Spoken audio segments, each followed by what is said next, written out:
Hi అండి. ఈరోజైతే నేను గవ్వలు చేస్తున్నాను. దానికైతే ముందుగా మనం ఒక కప్పు తీసుకొని దాంట్లో ఒక కప్పు గోధుమ పిండి, అలాగే దీంట్లో సగం అయితే నేను బొంబాయి రవ్వ ఉంటుంది కదా, అది తీసుకున్నాను. తర్వాత కొంచెం సాల్ట్ కూడా వేసుకొని వీటన్నిటిని బాగా కలుపుకోవాలన్నమాట.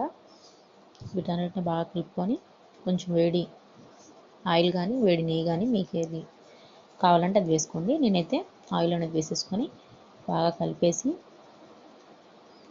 వాటర్కి అయితే ముద్దలాగా చేసుకున్నాను అనమాట.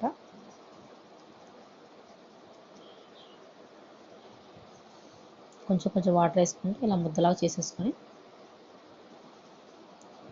పక్కన పెట్టేసుకోవాలి ఒక 15-20 నిమిషాలు. తర్వాత మనం మళ్ళీ ఒకసారి బాగా కలిపేసుకొని చిన్న చిన్న బాల్స్లో తీసుకొని మన గవ్వల చెక్క ఉంటుంది కదా, దాంతో గవ్వలు అనేవి చేసుకోవాలి. ముందుగా అయితే ఇలా బాల్స్ అనేవి చేసేసుకొని పక్కన పెట్టేసుకోండి. ఇలాగ చిన్న చిన్నగా. తర్వాత గవ్వల చెక్క ఉంటుంది కదా, దాని మీద ఇలా గవ్వలు చేసేసుకోవడమే. ఇలా మొత్తాన్ని చేసేసుకొని పక్కన పెట్టేసుకోవాలి. ఇప్పుడైతే కడాయి పెట్టేసుకొని కడాయిలో ఆయిల్ వేసుకొని వేడి చేసుకోవాలన్నమాట. గవ్వలు కూడా రెడీ ఉన్నాయి కదా. ఇప్పుడు ఆయిల్ కొంచెం వేడైన తర్వాత సిమ్లో పెట్టేసుకొని ఈ గవ్వలన్నీ వేసేసుకొని ఒక్కొక్కటిగా కలుపుకుంటూ ఎర్రగా ఫ్రై చేసుకోవాలన్నమాట.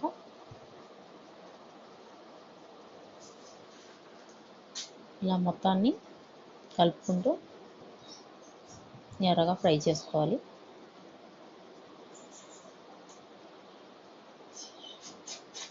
ఇదిగోండి ఎర్రగా అయిపోయి ఇప్పుడైతే తీసేసుకుందాం.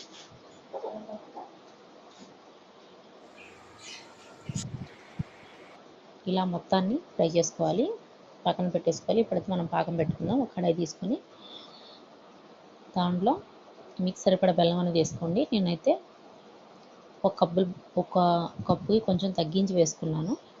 అలాగే కొంచెం వాటర్, యాలకుల పొడి వేసేసి కలుపుకుంటూ ఉండాలి. ఈ పాకాన్ని మనం వచ్చింది అని తెలియడానికి కొంచెం వాటర్లో కొంచెం వేసుకొని చూసుకోవాలన్నమాట. ఇలా గట్టిగా అవుతుంది, అప్పుడు మనం గవ్వలని వేసేసుకోవాలి. ఇదిగోండి ఇలా గట్టిగా ఉంటుందన్నమాట. గవ్వలు వేసుకొని చక్కగా కలుపుకోవాలన్నమాట. పైన కింద చక్కగా కలిపేసుకోవాలి, లేకపోతే కింద అనేది ఈ బెల్లం పాకం అనేది అంటుకుపోతుంది.